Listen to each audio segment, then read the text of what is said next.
Ano po yan? May sumpong po kayo? Ano po? Sumpong. Wala akong sumpong. Ang aga-aga niya ka bumibili dito. Ano binibili mo? Sumpong nga po. Ano nga po yun? Wala nga akong sumpong. Ang bait-bait ko kaya, oh. Tsaka hindi ako moody. Wala akong sumpong. Sumpong nga po. Ano nga po yun? Shampoo? Hindi po, sumpong po.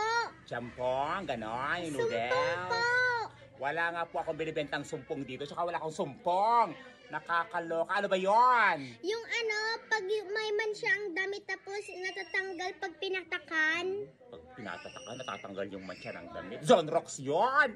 Itong batang to. Ano gusto mo? Yung malaki-maliit? Siyempre, yung malaki kasing laki ng bunganga mo. Nakakaloka tong batang to. Ang ganda na ng pagkakatanong ko sa'yo. Ganyan ka sumagot sa akin. Napaka piloso po mo, ha? Sino ko to sa'yo? Si nanay, Nanay. Asan ba yung nanay mo? nandun, nagsusumpong. Susumpong, kaya ka pala bubili ng sumpong kasi nanay mo may sumpong. Itong batang to, ha? Nakakaloka kayo, ha? Ilan? Isa, Ang ganda-ganda ng pagkakatanong ko, sasabihin mong kasi laki ng bunganga ko. Bayad mo! sukli ko.